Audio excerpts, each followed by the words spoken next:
Assalamualaikum warahmatullahi wabarakatuh. Halo Sobat Muda Mendunia, selamat datang di podcast UMY Talks. Seperti biasa kita akan berbincang-bincang mengenai isu terkini dan juga mengulik informasi seputar Universitas Muhammadiyah Yogyakarta. Dan kali ini Sobat Muda Mendunia sedikit berbeda karena kita melakukan produksi podcast melalui platform Zoom Meeting. Kenapa? Karena narasumber kita kali ini berada jauh di negeri Gajah Putih atau Thailand. Nah, Sobat Muda Mendunia, mengejar mimpi sampai ke negeri Gajah Putih. Siapa sih yang nggak mau untuk mengejar mimpinya? Apalagi kalau mimpi kita itu berada jauh di luar negeri sana. Nah, kali ini narasumber kita akan sharing cerita pengalaman hidupnya, pengalaman dirinya bisa mengejar mimpinya sampai ke negeri Gajah Putih. Untuk itu, Sobat Muda Mendunia, sudah hadir melalui platform Zoom Meeting Kak Aulia Amira Anugrah. Halo Kak. Hai, Assalamualaikum semuanya. Halo. Oke, gimana kabarnya Kak? Sehat ya? Sehat. Alhamdulillah sehat. Alhamdulillah. Ya. Nah Kak, boleh dong perkenalan dulu ke Sobat Muda Mendunia? Oke, halo semuanya. Halo Sobat Muda Mendunia. Perkenalin, aku Aulia. Saat ini aku stay dan kerja di Bangkok ya sebagai seorang guru. Dan aslinya Makassar, and then aku udah jadi guru di sini dari tahun 2018. Dan aku alumni PBI UMY. Oke, keren banget. Anak-anak PBI wajib nonton nih podcast kali ini. Nah, kita langsung aja ya, Kak. Mungkin yang pertama bisa langsung cerita. Gimana sih awal mula perjalanan Kakak bisa sampai ke Thailand untuk bekerja? Kalau biasanya kan nih, Sobat Muda Mendunia ke Thailand tuh untuk student exchange, atau mungkin visit, atau sekedar liburan. Nah, Kak Auli ini berbeda karena dia bekerja di sana. Nah, mungkin boleh diceritakan, Kak, gimana sih awal mulanya? Oke, jadi awal mulai itu sebenarnya pas kuliah aku sempat ikut volunteering gitu ya. Jadi kayak emang ke Thailand buat bukan magang ya, tapi ya volunteering untuk ngajar gitu kan. Itu 6 minggu. Terus pas balik ke Indonesia itu aku beberapa kali dapat telepon nih, dapat tawaran dari sekolah tempat aku magang. Kayak kamu mau nggak kerja di sini? Ada peluang nih. Cuman memang waktu itu masih terkendala skripsinya belum selesai gitu. Jadi masih aku tolak kayak gitu sebenarnya. Jadi awal mulanya karena itu sih, jadi pas alhamdulillah banget pas udah kelar skripsinya ada telepon lagi gitu. Jadi ya udah kapan lagi kan ada kesempatan gitu aja sih. Jadi awal mulanya emang karena ada exposure ketika kuliah gitu, aku ikut volunteering. Terus akhirnya pas kelar volunteering itu dapat telepon dan panggilan gitu. Jadi awal mulanya kenapa aku bisa sampai ke sini itu karena itu gitu. Dapat panggilan dari sekolah tempat aku magang gitu. Iya, benar. Benar-benar kalau ada kesempatan kenapa enggak gitu ya, Kak ya. Benar. Nah, berarti ini udah jadi cita-cita Kakak sejak lama atau karena ketidaksengajaan karena ada panggilan itu?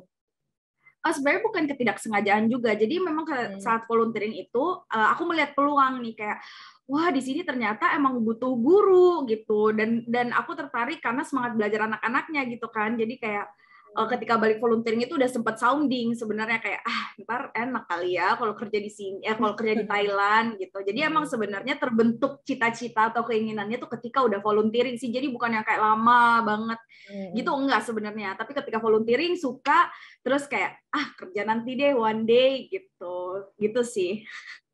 Oh, oke, seperti itu. Nah, Kak, kalau boleh tahu di Thailand mengajar apa ya? Aku ngajar basic English, Math, and Science. Buat Oke. anak TK sama SD. Iya. Keren banget sih. Nah, terus berarti Kak Aul udah berapa lama di Thailand? Udah dari November 2018, which means almost 3 years. Ya. Oke, berarti udah hafal ya Kak Almost 3. seluk-beluk Yeah. Thailand. Ya bisa dibilang begitu. Oke. Nah, terus ketika pertama kali menginjakan kaki di Thailand nih, Kakak punya ekspektasi nggak sih? Kayak apa yang akan terjadi setelah di sana? Sebenarnya ekspektasinya sih nggak yang gimana-gimana ya, karena udah sempet nih sebelumnya. Jadi setidaknya tuh udah punya gambaran ekspektasiku tuh semoga sesuai ketika aku volunteering nih gitu. Cuman memang aku udah menanamkan diri, volunteering ini kan 6 minggu aja.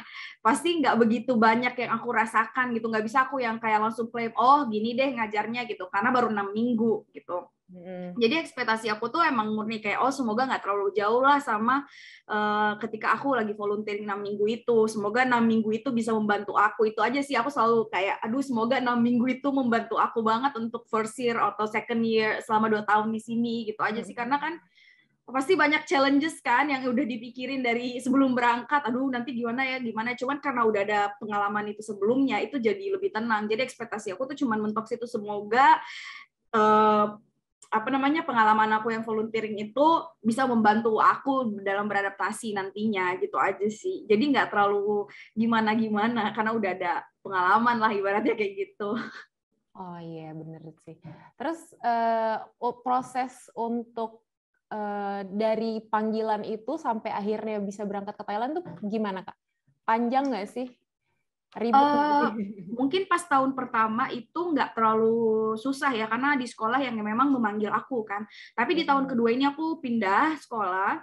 Itu prosesnya aku ceritain yang sekolah kedua aja ya, yang murni tanpa Boleh. ibaratnya tanpa orang dalam gitu lah ya, tanpa Boleh. rekomendasi. Jadi itu prosesnya memang cari-cari lowongan seperti biasa. Kalau kita mau cari lowongan di Indonesia ya, cari lowongan seperti biasa di internet gitu. Kalau di sini orang aktifnya di Facebook ya. Jadi mereka sering banget posting di Facebook, jadi nyari-nyari, apply, ngirim CV. Aku tuh ngirim CV ke 70 sekolah. Pas mau nyari sekolah kedua ini, aku ngirim CV ke 70 sekolah. Yang respon cuma 10. Yang kayak respon kayak, thank you for your CV and everything gitu. Terus yang manggil aku interview kalau nggak salah 4 atau 5 sekolah gitu. Jadi prosesnya emang kayak gitu sih. Jadi pertama nyari-nyari, terus ngirim CV, habis itu nunggu panggilan interview, habis interview udah langsung datang tanda tangan kontrak, terus nanti interview on the spot. Karena waktu itu semua kan online dulu. Habis itu pas udah kelar yang online, pas mau tanda tangan kontrak itu kita sempet dulu interview lagi gitu. Tapi interview kedua cuma buat memastikan aja sih hal-hal simple kayak kamu nanti gimana tinggal di sini sendiri ya, kayak yang simple lah kayak sholatnya gimana, boleh nggak sholat di UKS kayak gitu-gitu sih. Jadi kayak gitu aja step-stepnya nggak terlalu ribet ya menurut aku. Nah, kalau persiapan dari Indonesia untuk berangkat ke Thailand sendiri gimana? Kan kalau misal Indonesia sama Thailand kan ini ya, kalau cuma sekedar liburan nggak perlu ngurus-ngurus visa. Nah, kalau untuk kerja gimana, Kak? Kebetulan kalau di sini tuh kita pakai visa kerja, sama kita harus ngelamar buat izin kerjanya gitu. Jadi dua ini sih memang yang harus disiapkan. Cuman rata-rata semua sekolah atau semua tempat kerja akan menguruskan sih. Jadi kita cukup tanda tangan aja. Jadi sebenarnya aku itu nggak ribet. Maksudnya ngurus dokumen ya, maksudnya paperwork-nya itu nggak terlalu ribet karena memang pure dibantu sekolah dan kebanyakan memang begitu. Jadi persiapan dari Indonesianya itu paling kayak legalisir jasa, terus kayak polisi police clearance gitu, terus habis itu tes TOEFL gitu-gitu aja persiapan dokumen gitu. Tapi pas udah di sini sekolah yang mengumpulkan semua dokumen aku, terus mereka yang ke kantor-kantornya kayak gitu sih. Kayak gitu ya. Terus kalau terkait respon keluarga nih Kak, kan mau merantau jauh kerja lagi. Kalau kerja kan nggak mungkin sebulan 2 bulan ya. Nah itu gimana? Gimana ya, seperti tadi aku bilang pas habis balik dari volunteering itu udah sempat sounding dan alhamdulillah memang dua-duanya orang tua aku tuh tipe orang tua yang kayak kamu mau sesuatu yuk duduk kita diskusi gitu. Jadi emang ketika aku diskusi itu aku udah tahu gitu orang tua aku tipe yang kayak gimana. Mereka tuh harus akunya yakin karena kalau akunya ragu mereka juga akan ragu gitu kan. Jadi ketika aku memang udah dapat panggilan dan aku mau keterima, ya udah aku langsung ngajak duduk yuk ngobrol gitu kan. Ngobrol terus aku jelasin di sini tuh ngapain, di sini tinggal sama siapa, per bulannya berapa dan gajinya berapa dan semua. Jadi aku jelasin detail. Jadi mereka tuh tenang kan, orang tua worry ya, aduh anak aku ntar jauh di sana ngapain, gimana gitu ya.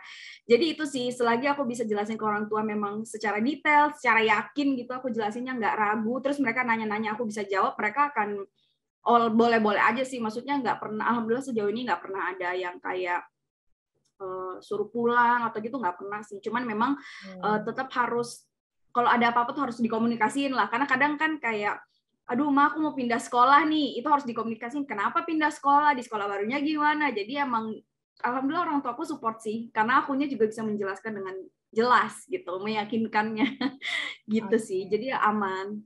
Oke, alhamdulillah. Nah, tuh Sobat Muda Mendunia, kalau mau mendapatkan kepercayaan orang tua tuh apa-apa harus dikomunikasikan ya Sobat Muda Mendunia. Biar orang tua kita juga yakin sama apa yang kita kerjakan. Nah, terus Kak Aul kan mahasiswa PBI ya? Berarti mungkin sempat ngajar juga di Indonesia, Kak? Benar. Nah, terus apa sih perbedaan yang paling mencolok antara cara belajar atau mungkin culture belajar anak-anak di Indonesia dan di Thailand? Oke, jadi aku tuh ngajar, emang karena magang programnya PBI harus setiap semester kita ngajar SD, SMP, SMA gitu kan, kalau di PBI ya. Jadi menurut aku nggak bisa judge secara keseluruhan, karena selama PBI itu cuma satu semester ngajarnya ya, nggak lama lah periodnya gitu. Kalau menurut aku pribadi yang paling mencolok mungkin semangat belajar dan fokus anak gitu. Jadi kan aku fokusnya ngajarnya ke TK sama SD ya. Biarpun mereka baby, maksudnya masih kecil, tapi mereka tahu when to play, when to study gitu. Itu menurut aku yang wah keren juga nih gitu kan. Aku aja udah gede kadang maksudnya kadang masih kayak masih pengen main padahal dosen udah datang misalnya gitu. Tapi ini mereka ketika udah saatnya bell, they know how to stop. Tahu untuk nyimpen mainan, tahu untuk ambil buku gitu, tahu mereka. Dan yang paling mencolok itu satu itu ya, semangat belajarnya berarti ya, dan aktifnya mereka gitu. Jadi biarpun kadang murid-murid aku nggak tahu, tapi ketika aku minta tolong, ada nggak yang mau bantuin, itu pasti ada aja yang mau maju, biarpun nanti sampai ke depan mereka bengong gitu ya.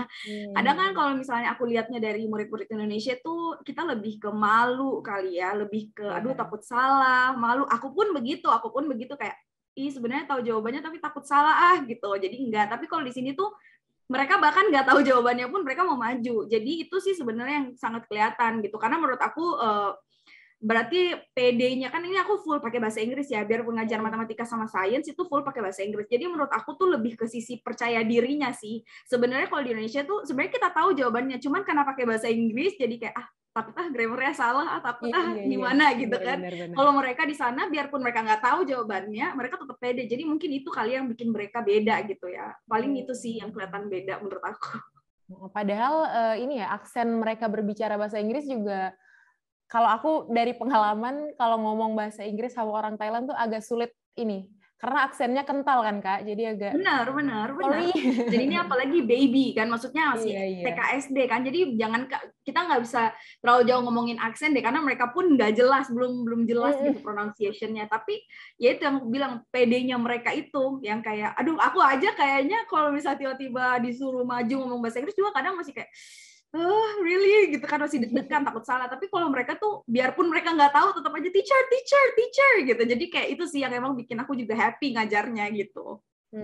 Oke, berarti emang PD-nya itu Sobat Muda Mendunia harus ditiru loh. Walaupun mungkin kita ngomong pakai bahasa Inggris, pede aja. Oke.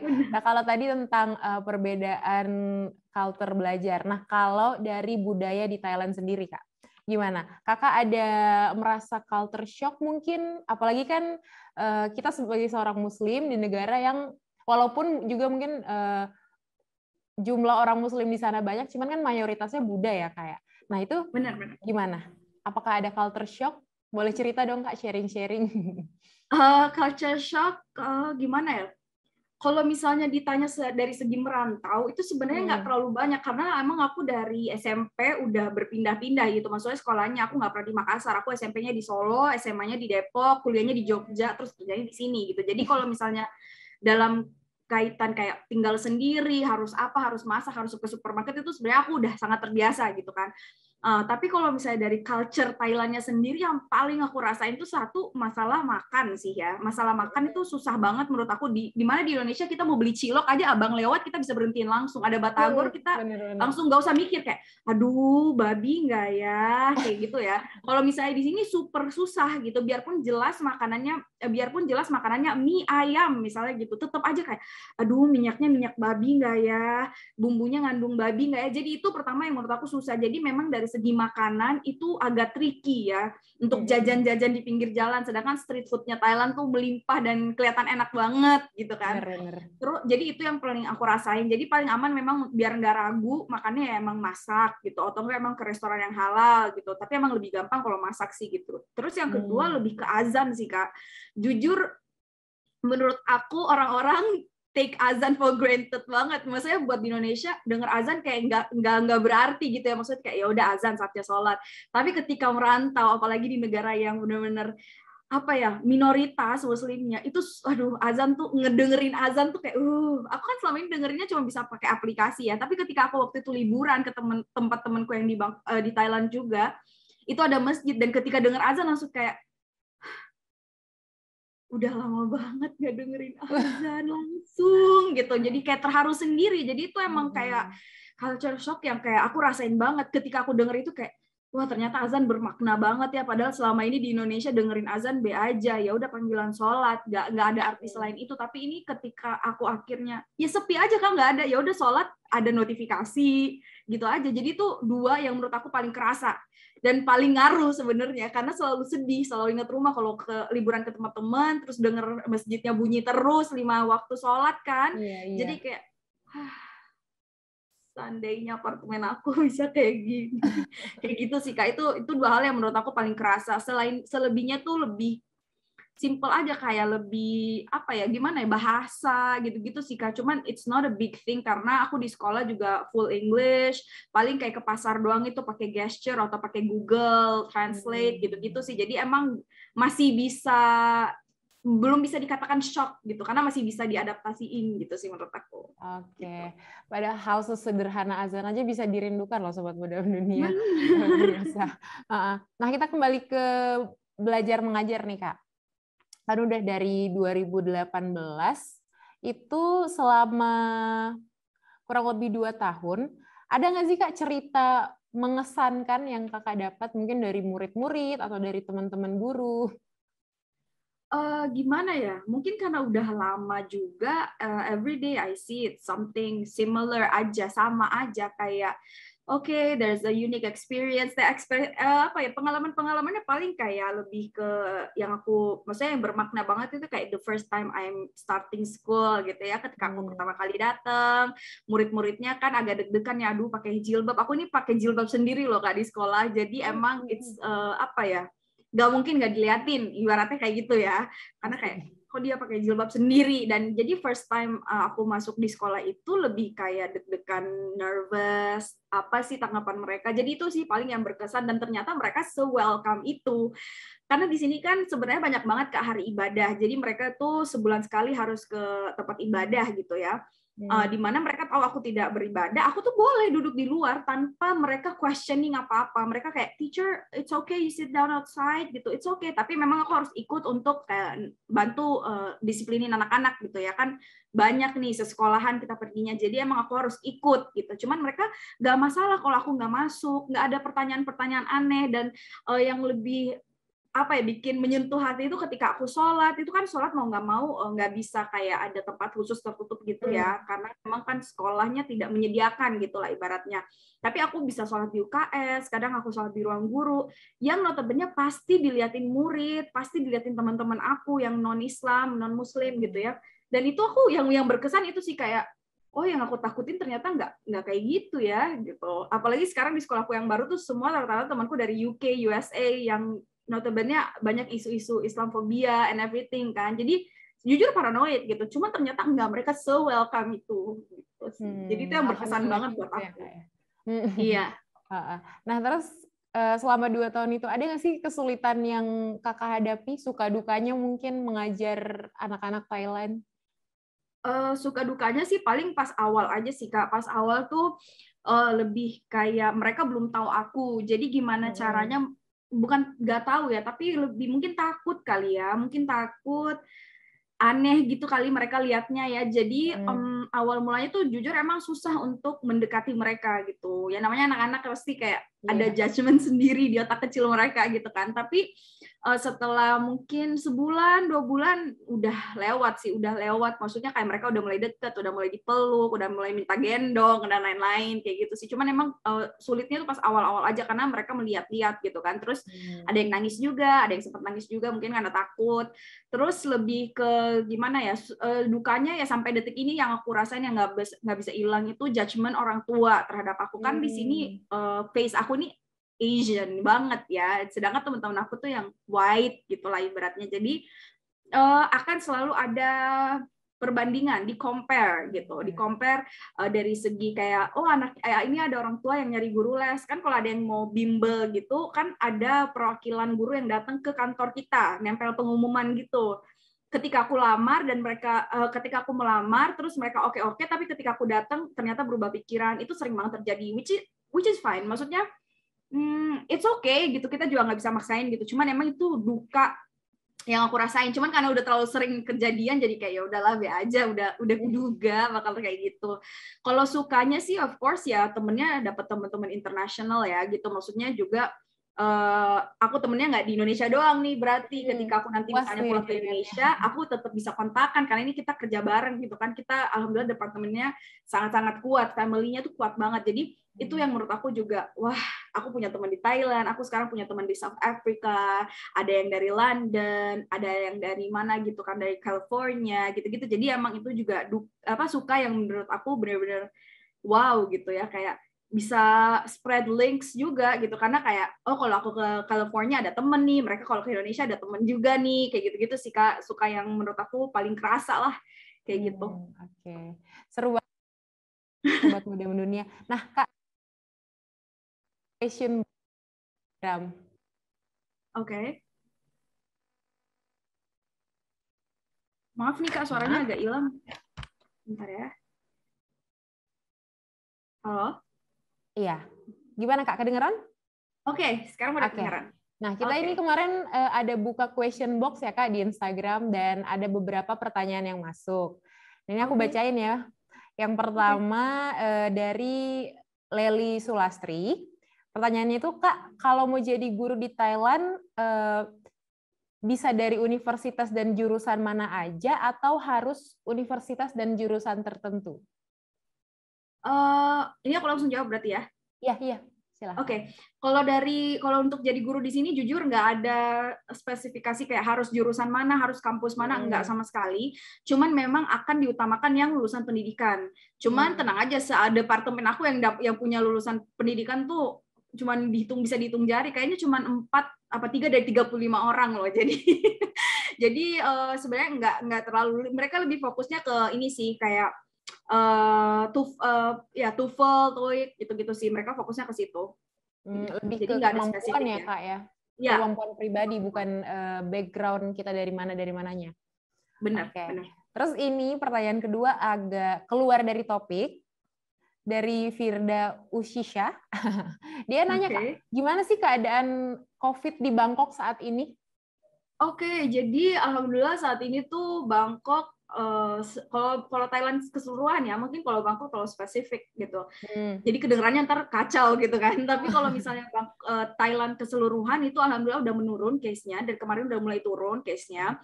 Terus yang sembuh juga tambah naik, tambah banyak gitu. Kalau nggak salah tadi pagi itu yang sembuh sekitar 18.000 ya kalau nggak salah, dan yang kena COVID-nya itu sekitar 14 kalau nggak salah ya.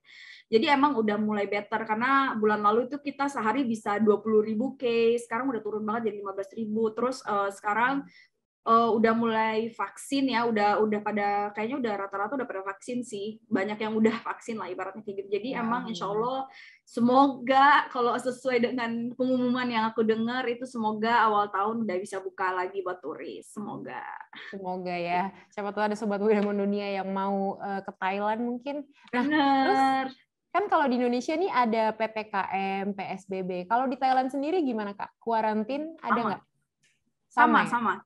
sama persis, kita juga ada lockdown gitu, dan ini lebih kacau kalau misalnya ibaratnya gini, kalau misalnya di Indonesia mungkin mall masih buka, kamu boleh masuk pakai kartu vaksin, di sini nggak ada sama sekali, nggak ada mall yang buka sama sekali, kecuali supermarketnya. Jadi kalau dalam mall itu ada supermarket, ya supermarketnya aja yang buka, tapi kalau di mall itu nggak ada supermarket, ya tutup setutup-tutupnya, restoran tutup setutup-tutupnya. Terus kita nggak bisa nih kayak di Indonesia bisa makan 20 menit, masih bisa drive thru, ya kan, bener kan? Kalau di sini nggak bisa sama sekali, nggak ada drive thru, nggak boleh makan 20 menit. Satu-satunya cara kalau kamu mau, misalnya mau fast food gitu, cuma bisa order lewat aplikasi. Bahkan yang misalnya nih, misalnya nih ya, Sobat Muda Mendunia ada yang kerja di mall itu ada McD, kamu nggak bisa tuh jalan ke mall, ke McD itu, harus order pakai aplikasi. Jadi bapak Gojeknya yang jalan gitu, nggak boleh, emang ketat banget. Dan di sini emang ketat banget sih, karena dendanya juga main denda kan, di sini main dendanya banyak banget gitu, 2 juta, 1 juta gitu, nggak pakai masker 2 juta. Berarti, dan itu ditagih beneran gitu. Berarti mall-mall segede Siam Paragon itu tutup, Kak? Tutup. Chatuchak gimana Chatuchak? Tutup. Wow, tutup padahal bahkan tempat makan yang ada di bawah apartemen aku tuh tutup, nggak boleh buka gitu. Seketat itu ya. Oke. Iya. Balik ke topik nih. Ada pertanyaan dari Delviana Tanjung. Kenapa kakak milih Thailand sebagai tempat bekerja? Kenapa nggak negara lain? Aku berarti. Ya, itu banyak banget sebenarnya yang nanya. Kalau di sosial media juga banyak banget yang nanya, kok Kak milih Thailand sih, kenapa nggak ngajar orang Indonesia gitu-gitu. Jujur, aku nggak punya jawaban nggak punya jawaban yang bagus antara itu. Karena gimana ya, aku sempet tahun lalu bukan terjebak di Indonesia, tapi pulang dan Thailand tutup. Jadi aku nggak bisa kembali itu selama 6 bulan. Selama 6 bulan itu aku melamar kerja, tidak ada satupun yang menerima aku gitu. Jadi mungkin jawaban yang paling sederhana ya rezekinya di sini. Aku pun mungkin menurut teman-teman aku nggak pernah mencoba gitu ya di Indonesia. Aku coba terus teman-teman, cuman kurang tahu, mungkin kurang rezeki gitu. Jadi emang nggak ada, selama 6 bulan itu aku hampir setiap hari ngelamar kerjaan, nggak ada satupun yang mau. Gitu sih. Berarti sesederhana rezeki dan takdirnya ada di Thailand sih Kak ya. Benar, sesederhana itu, nggak ada yang kayak specific reason aku milih-milih apa gitu, enggak. Oke. Nah terus ada nggak sih Kak tips yang bisa dibagikan ke Sobat Muda Mendunia, mungkin ada yang mau mengikuti jejak Kak Aul untuk bekerja di sana, di luar negeri? Tips yang paling sederhana menurut aku ya, jangan cepet nyerah sih. Jangan cepet nyerah, karena apalagi di tengah pandemi kayak gini ya, nyari kerjaan tuh nggak ada yang gampang. Semua susah, mau di Indonesia mau di sini tuh susah gitu ya.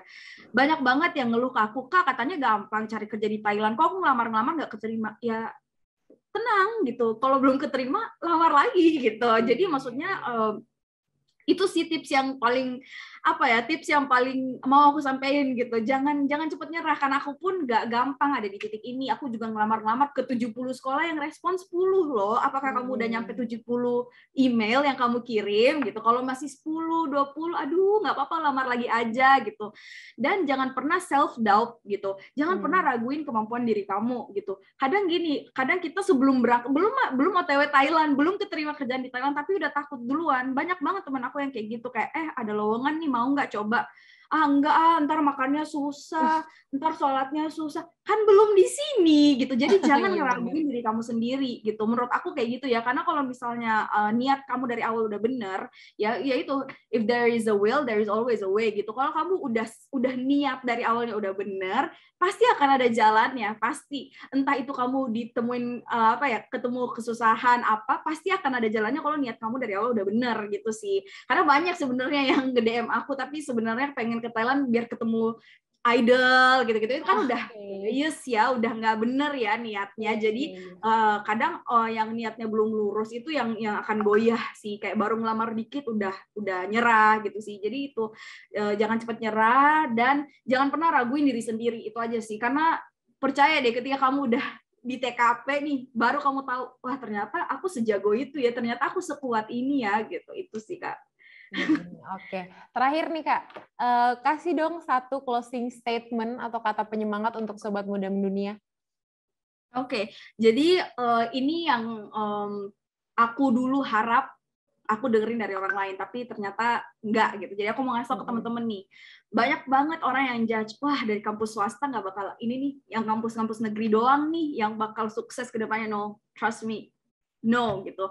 Itu statement yang paling jujur itu statement yang sebenarnya sempet bikin aku self doubt, sempet bikin aku kayak kayaknya aku nggak bakal sukses deh. Apalagi saudaraku semuanya di negeri, teman-teman semuanya di negeri keterima, aku enggak, aku di swasta. Dan itu jujur ada sempet di titik kayak nggak percaya jadinya gitu. Cuman percaya deh, itu nggak akan pernah ngaruh ketika kamu udah terjun di dunia kerja gitu. Mau kampus kamu negeri, mau kampus kamu swasta, mau kampus kamu terkenal, mau kampus kamu nggak terkenal, mau jurusan kamu bagus apa enggak, pada akhirnya ketika kamu lulus ya, itu semua cuman support, cuman pendukung aja, balik lagi ke diri kamu. Mau kamu dari lulusan terbaik, kampus terbaik, kalau misalnya kamu nggak bisa membawa diri dengan baik, kemampuan kamu tuh sebenarnya nggak bagus, misalnya gitu ya, nggak akan juga keterima gitu sih. Jadi itu sih yang mau aku sampaikan ke teman-teman sebagai closing statement gitu. Jangan pernah ngedown dengan embel-embel orang ya swasta, karena really that doesn't make sense, dan itu beneran nggak akan mantul di dunia nyata, apalagi dunia kerja. Oke? Oke, terima kasih Kak Aul. Nah, tuh Sobat Muda Mendunia tadi kalau mungkin ada yang mau mengikuti jejak Kak Aul, jangan pernah menyerah, jangan pernah meragukan diri kita sendiri, yakin aja, dijalanin aja, karena ya siapa yang tahu kan rezeki kita ada di sana. Nah, Kak Aul, terima kasih sudah meluangkan waktunya. Sayang sekali pertemuan kita terbatas oleh waktu ya Kak. Mungkin ke depannya siapa tahu kalau saya ke Thailand, bisa lah ngobrol-ngobrol. Bisa. Oke, terima kasih Kak Aul, terima kasih Sobat Muda Mendunia sudah menyaksikan. Semoga dari perbincangan aku dan Kak Aul pada podcast kali ini bisa menjadi sebuah semangat untuk Sobat Muda Mendunia. Oke, wabillahi taufiq wal hidayah. Wassalamualaikum warahmatullahi wabarakatuh. Sampai jumpa di UMY Talks episode selanjutnya.